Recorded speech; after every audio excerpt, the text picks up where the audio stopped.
The test is in 4-part, Part 1, Part 2, Part 3, and Part 4. Now look at Part 1. Part 1. You will hear a woman asking a shop assistant about DVD players. You now have 30 seconds to read questions 1 to 4.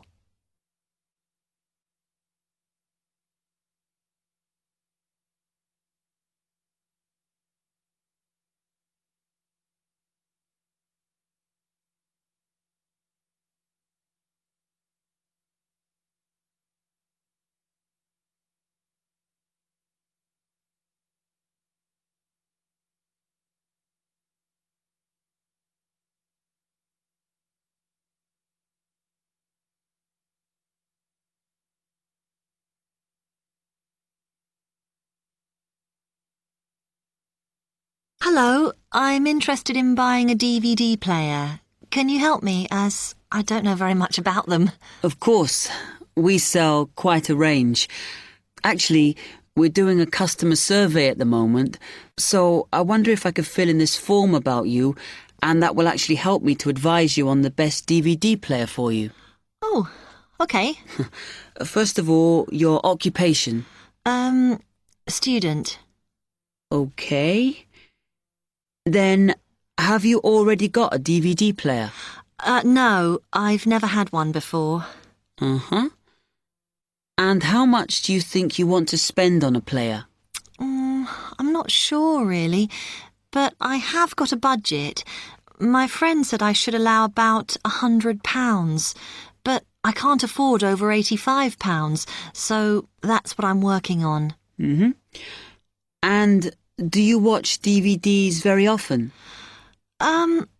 Depends what you mean by often. I don't know what the norm is. Is it about 2 a week? I suppose I watch 3 a month. That's enough for me. Yes. What sort of films do you like watching then? Action movies? Not really. Oh. My boyfriend always insists we watch science fiction movies, but I prefer thrillers. Something to get your teeth into. Okay, just one more. Do you watch other DVDs? Ones that are not films, like music or something? Not much, because I don't want to spend the money on something I can watch on TV, but I occasionally rent out comedy programs, and I fight with my boyfriend over all the sports DVDs he watches. You now have 30 seconds to read questions 5 to 10.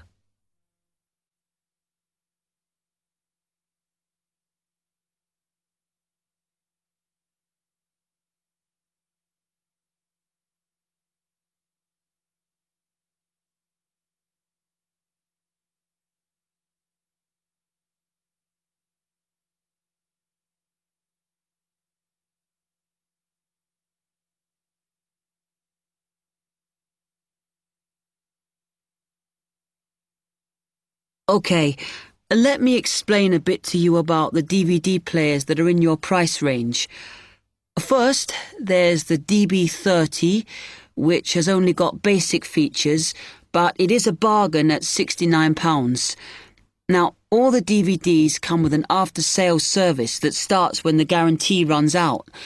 As it's so cheap, the DB30 comes with a limited after-sales service, as it only includes parts. You would have to pay for most of the repair. Seems okay. Then, a slight grade up from that is the XL643. This comes with an additional feature in that it has an extra button allowing you to record. That's quite useful. Oh, yes. That would mean spending less on DVDs to watch. Yes, so you'd make the extra money back on it that it costs. Let me see how much it is.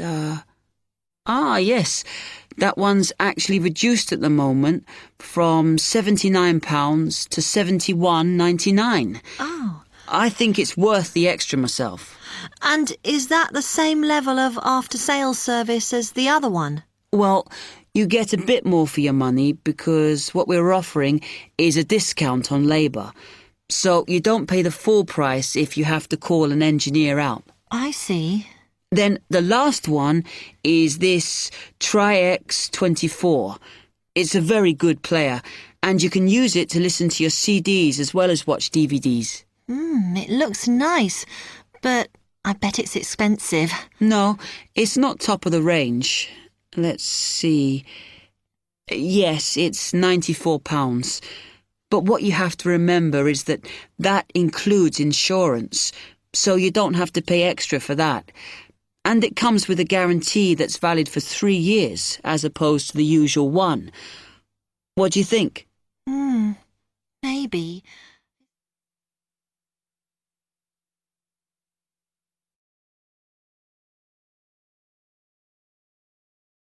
That is the end of part 1. You now have half a minute to check your answers.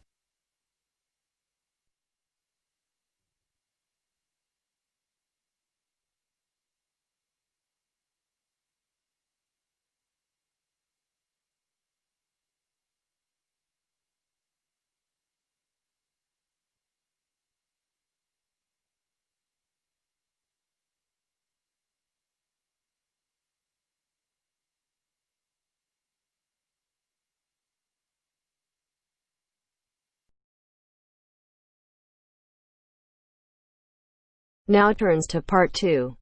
Part 2. You are going to listen to a talk about au pairs in the UK. First, you have some time to look at questions 11 to 15.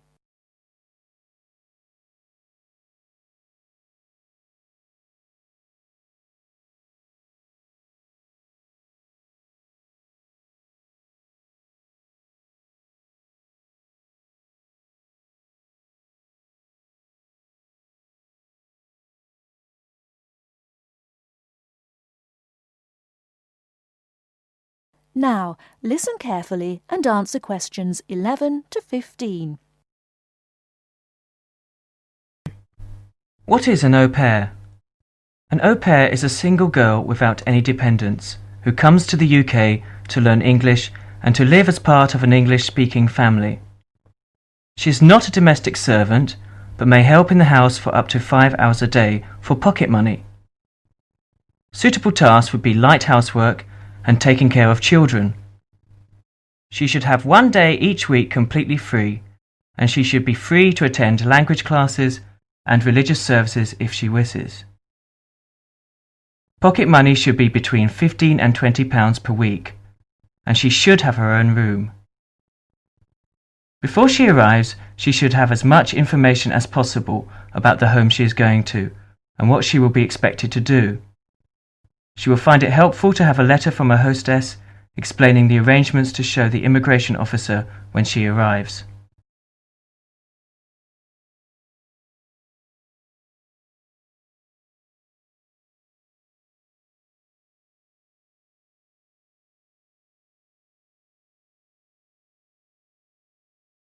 Before you hear the rest of the talk, you have some time to look at questions 16 to 20.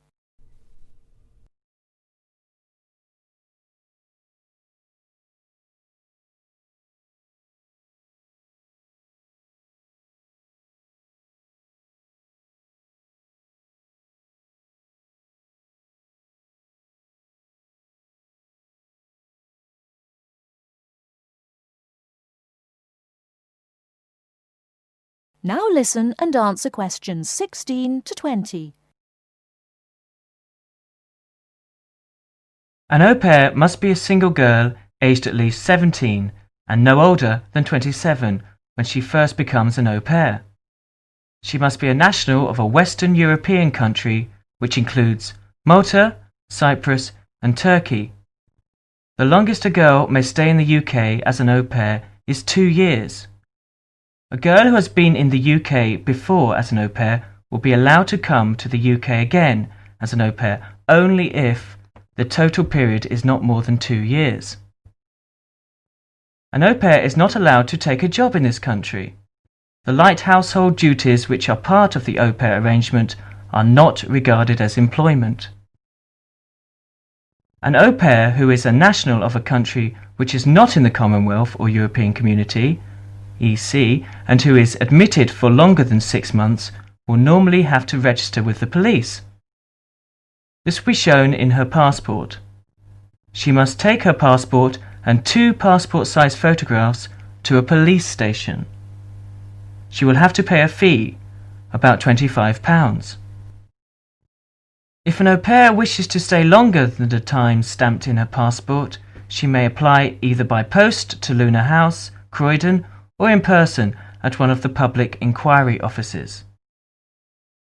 If she applies by post, it is a good idea to send any valuable documents by recorded delivery post. She should apply before the time limit on her permitted stay runs out. She must show that the arrangements are still those of an au pair. She may change host families during her time in the UK, providing that the new arrangements are also those of an au pair. That is the end of part 2. You now have half a minute to check your answers.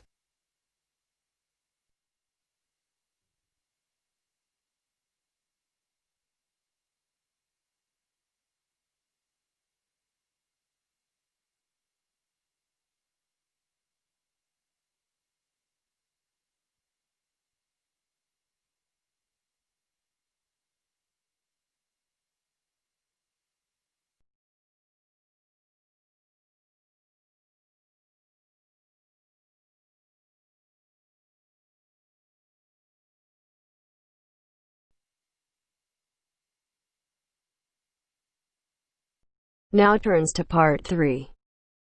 Part 3. You are going to hear Dr. Joanna Robinson, the course director of a language learning centre, answering questions from reporters from the student newspaper. First, look at questions 21 to 26.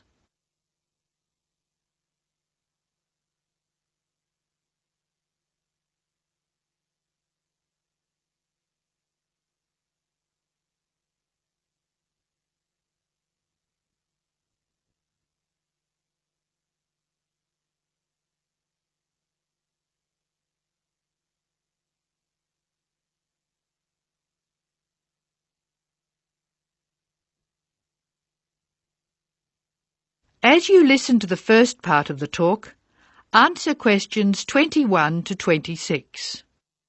Write no more than 3 words or numbers for each answer. Welcome to the Language Learning Center. I'm Joanne Robinson. You must be the reporters from the Examiner. Please come in and sit down. Hello, Dr. Robinson. Yes, we're from the Examiner. I'm Cheryl Perkins and this is Don Klim. May I start with a question? Did this college really start with Brazilian students? It did. The Language Learning Center was founded in 1985 to look after a group of students from Brazil who wanted to study here. Those 20 students soon grew to 60, and as you can imagine, we had severe accommodation problems. Somebody said you were in the old amenities block, right near the engineering school. They have a good memory. Yes, we were there because the university hadn't believed we would expand so quickly. The problem wasn't solved until we moved into these new premises in Bancroft House in 1987. When did you start taking students from other countries? About 1990. We now have students from 13 different countries enrolled, and we expect a large group from Turkey next month. Yes, we've noticed a lot more advertisements for Turkish restaurants in our advertising section. Well, 40% of our students come from Turkey, by far the largest single national group, and I believe there's been an influx to the rest of the university. There are a lot of Turkish students studying hospitality.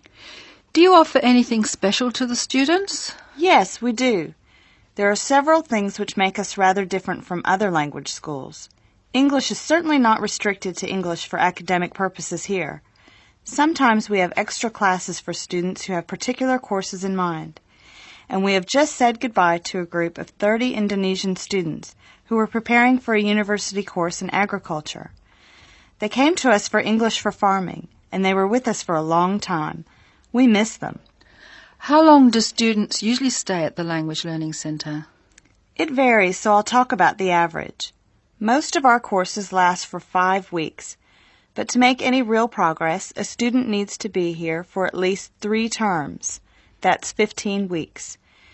The students do better if they have a little time to settle in at the beginning of the course, and we offer an orientation course that lasts a week. Most students take it. It helps them to settle down, and it gives us plenty of time to test them and place them at the right level. How many people are in each class? We sometimes go up to 18, but our average class size is 14 students, and some classes have as few as 7 participants. It depends on the needs of the group. You were saying that you miss your students when they go. How do you attract students? I mean, how do they hear about the Language Learning Centre in the first place? We're included in the university advertising and marketing, and we have our own website. The thing which works best for us, though, is word of mouth. Students who leave us often send us their friends. In fact, a student who arrived today was carrying a photograph for me of a former student and his baby. It sounds like a nice place to be. It is. A lot of our students make lasting friendships while they're here. Before you hear the rest of the talk, you have some time to look at questions 27 to 30.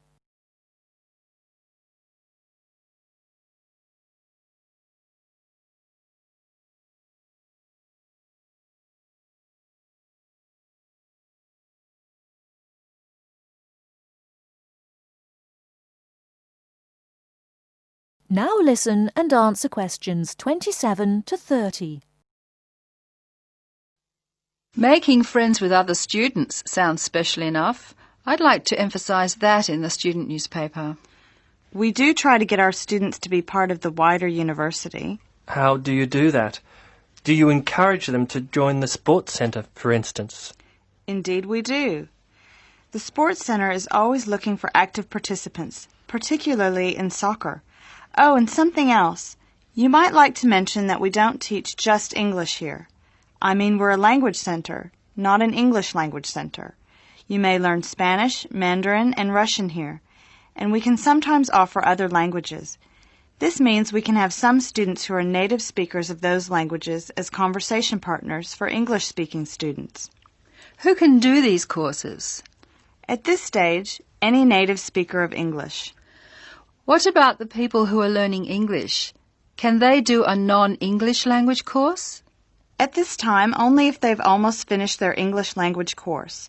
You see, we try very hard to involve students who are native speakers of English as conversation leaders, and we encourage our students to join groups on the campus. For instance, if they enjoy music, there is an active jazz group available to everyone, and that's a lot of fun. On the other hand, elementary students can't go to the drama group. Their English just isn't ready for that sort of activity. But the university choir welcomes all the singers it can find. They often do large productions that need a lot of voices. I imagine the special conversation groups are open to all your students. I wish they were. I'm sorry to say they're a special service we provide for elementary students only. Is there anything else I can tell you? I'd be really pleased if you could write about the courses we offer in foreign languages. I think our readers will be very interested in that. Thank you for your time, Dr. Robinson. Yes, thank you very much. Goodbye. Thank you for giving me the opportunity to talk about the center. It's always good to let the rest of the students at the university know what goes on in our classrooms and outside them. After all, many of our students leave us and then study for degrees in various disciplines on this campus. That is the end of part 3. To check your answers.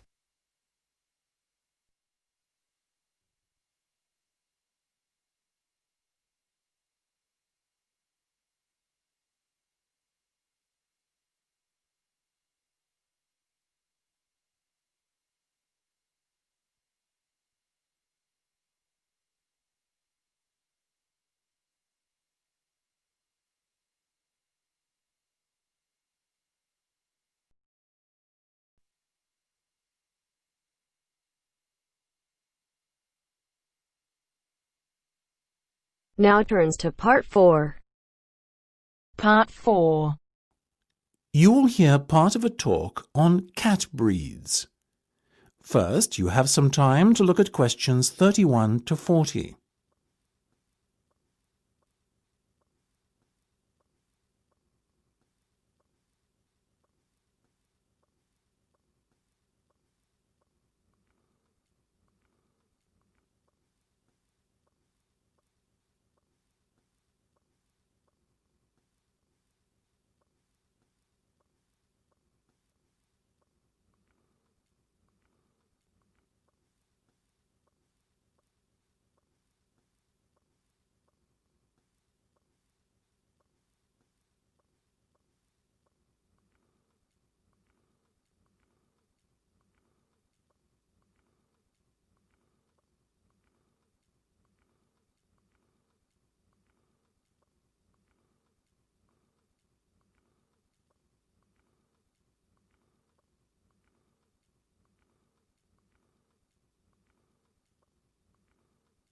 Now listen carefully and answer questions 31 to 40.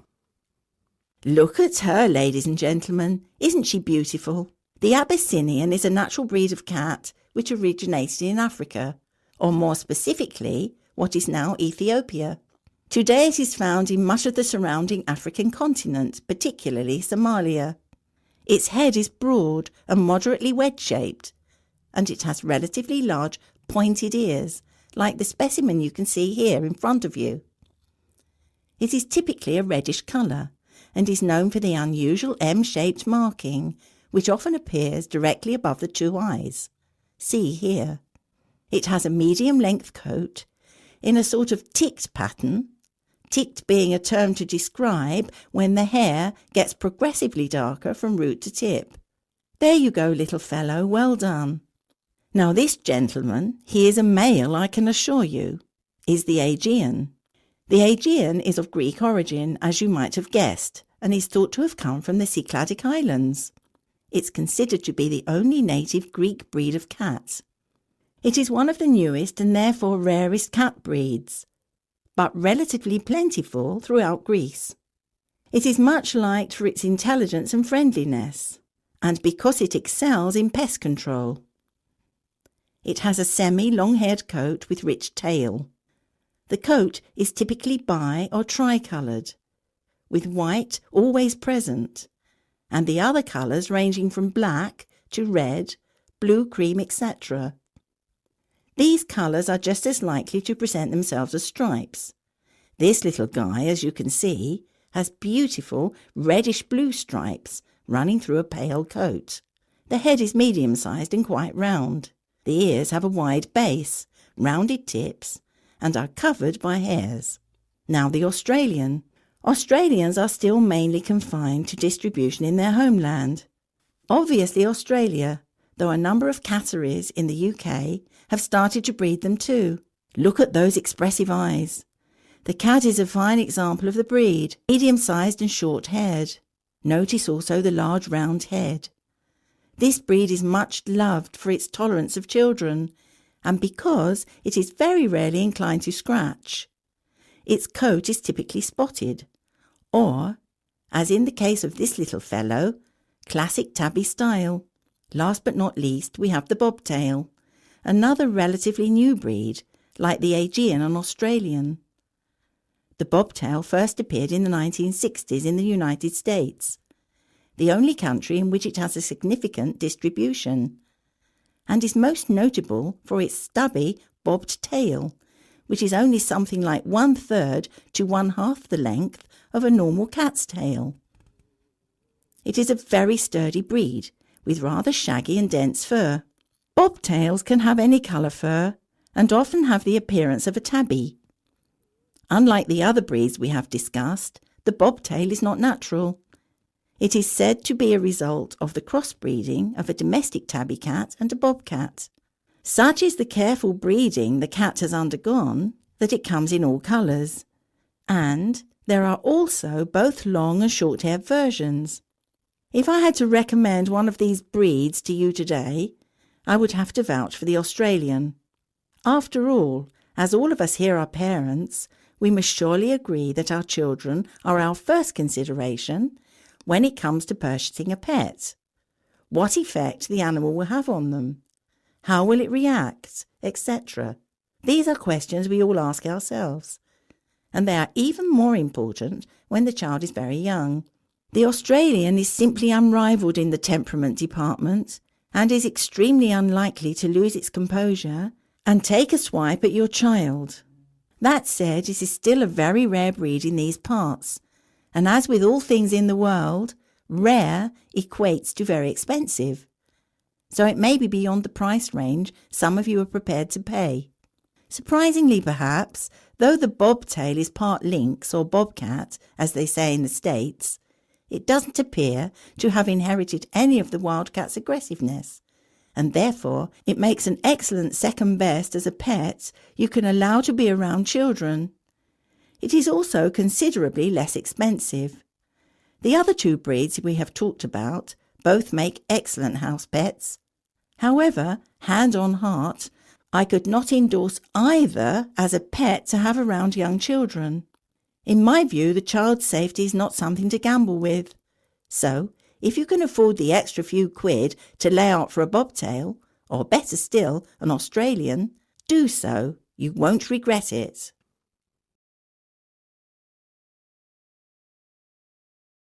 That is the end of part 4. You now have half a minute to check your answers.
I am Simran and today in this video I will discuss with you writing task 1.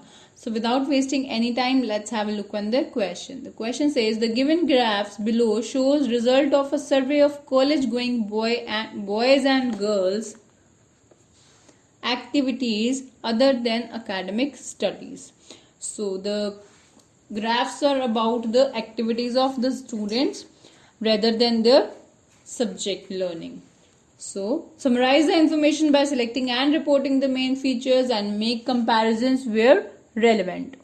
So, these are the graphs which are pie charts for boys and girls, and their sector of interest were, for boys it was football, basketball, baseball, listening to music, computer games, surfing the internet, reading. Okay. And for girls it was gym and aerobics, dancing, sports, listening to music, computer games, surfing the internet and reading. Only 3 or 4 things match with the boys, okay, like computer games, surfing internet and reading, listening to music. And for sports they were 12% and boys were almost 40% in playing outdoor games, like 13 plus 7, 20 and 20, 40% love to play football, basketball and baseball. So let's have a look how we will answer this question. So this is our paraphrasing. The pie charts represent the entertainment sector of girls and boys other than their subject. That means what they love to do and in their college rather than studying their subjects. So this is our overview. Overall, it can be noticeable that most of the boys, that is around 80%, are highly inclined towards computers and playing outdoor games. That means out of 100, we can say that 80% were involved in 2 things, that were computer and playing outdoor games. Whereas 1/4 of the girls are interested in dancing. 1/4 means 20% were interested in, 25%. 1/4 means 25%. So 25% were interested in, are interested in dancing and live a more active life compared to boys. That means girls were highly interested in other sectors, but boys 80% were involved in these 2 things, and rest we can see that their life was not more active. Okay, so as you can see that 13 plus 20 plus 7, 34 plus 15, so it's almost 79, as 13 plus 7 is 20 and 20, 40, and 34 plus 15 is 49. So almost 79. So we have written 80% of students, boys, were involved in these 2 things. That means playing outdoor games and surfing the internet. And for computers, okay, on computer they did the surfing and the played games. Whereas 25% girls like dancing and that's it, and their life is more active than boys. Okay, so it is vividly apparent that half of the boys spend their time on computer either for surfing or playing games. Okay, whereas only 30% girls spend their time on it. For computers, half of the students, half of the boys, means 50% of boys. See, this is 34 plus 15, which is 49. So almost 50% of students spend their time on computers either for games or for surfing the internet.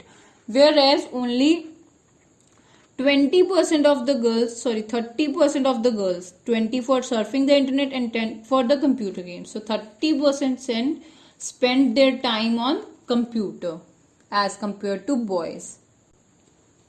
And 8% of both girls and boys love to listen to music. So that means the both were similar in case of listening to music. As you can see, for listening to music, boys were 8% and girls are also 8%. As no year is given, so we can write this answer in present form as well.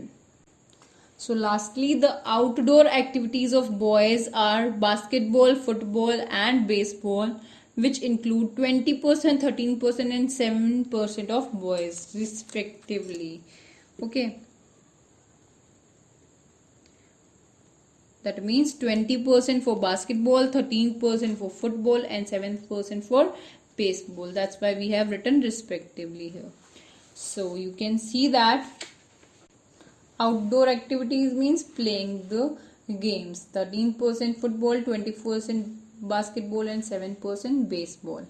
Whereas 12% of girls are involved in sports. So, but only 12% of girls are involved in sports. Moreover, only 3% of boys prefer reading, but 19% of girls opt for reading. So, the 19% were chosen reading, and 6% enjoy going to gym and aerobics. Okay, so 6% goes to gym and aerobics. You can see that 19% prefer reading and 6% goes to gym and aerobic.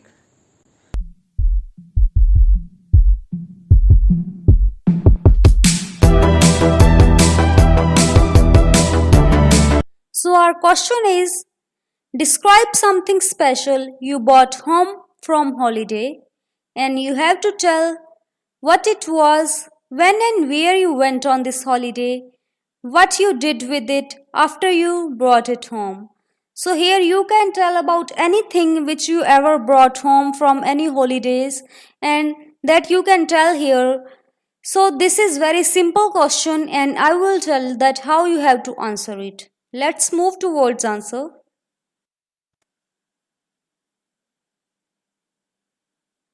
I love to travel to various places and explore new things.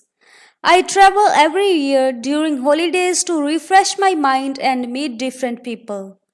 Being a shopaholic, I buy many things during my trips. Here I would like to talk about a painting I bought last month from Delhi. I went Delhi to submit some of my papers and I was having plenty of time, so I decided to explore the city. I purchased lot of things, but this painting was thing mostly adored by me and my family.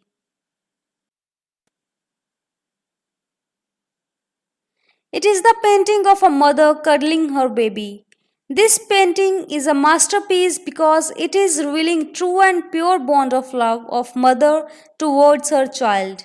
This painting is very close to my mother's heart because it was surprise for her from me. Everyone appreciated my choice. It's eye-catcher as it's hanging in the lobby. The special thing about it is that it was made by Indian artist Raja Ravi Verma, which was famous artist. I feel this is the best thing I ever paid for. So, this was the special thing I bought from holiday. So friends, I hope you can understand properly because this answer is very simple and very clear. So in this way you can answer cue cards in the exam also. So thanks friends for watching this video. Please subscribe our channel and share this video so that others can also take help from this video. If you have any kind of doubts, you can let us know in the comment section. Thank you once again and stay tuned for more videos like this.